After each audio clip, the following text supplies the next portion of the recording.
Some of them are going to sound like, well, you've heard it before, but it's worth re-emphasizing. I think the first is you need to work, depending upon how well you want to do, and particularly if you're starting a company, you need to work super hard. So what does super hard mean? Well, when my brother and I were starting our first company, instead of getting an apartment, we just rented a small office and we slept on the couch. And we showered at the YMCA, and we're so hard up we had just one computer. So the website was up during the day, and I was coding at night, 7 days a week, all the time. And I sort of briefly had a girlfriend in that period, and in order to be with me, she had to sleep in the office. So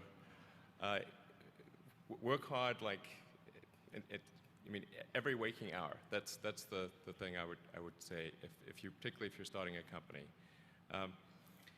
And I mean, if you do simple math, you say like, okay, if somebody else is working 50 hours and you're working 100, you'll get twice as much done in the course of a year as the other company. The other thing I'd say is that if you're creating a company or if you're joining a company, the most important thing is to attract great people. So either join a group that's amazing, that you really respect, or if you're building a company, you've got to gather great people. I mean, all a company is a group of people that have gathered together to create a product or service. And so depending upon how talented and hardworking that group is, and the degree to which they are focused cohesively in a good direction, that will determine the success of the company. So do everything you can to gather great people if you're creating a company. Then I'd say focus on signal over noise.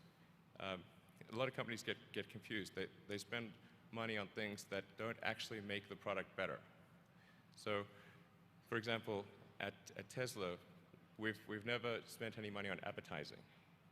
We put all of the money into R&D and manufacturing and design to try to make the car as good as possible.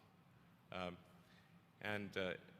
think that's the way to go. So, for any given company, just can keep thinking about, are these efforts that people are expending, are they resulting in a better product or service? And if they're not, stop those efforts. And then the final thing is to sort of don't just follow the trend. So you may have heard me say that it's good to think in terms of the physics approach of first principles, which is, rather than reasoning by analogy, you boil things down to the most fundamental truths you can imagine, and you reason up from there. And this is a good way to figure out if something really makes sense, or if it's just what everybody else is doing. It's hard to think that way. You can't think that way about everything. It takes a lot of effort. But if you're trying to do something new, it's the best way to think. And that framework was developed by physicists to figure out counterintuitive things like quantum mechanics. So it's really a powerful method. Anyway, so that's, and then I think the final thing I would encourage you to do is, now is the time to take risk.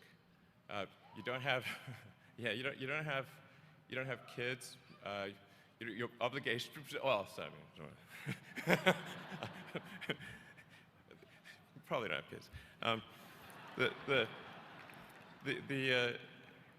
But as you get older, your obligations increase. So and once you have a family, you start taking risk not just for yourself, but for your family as well. It gets much harder to do things that might not work out.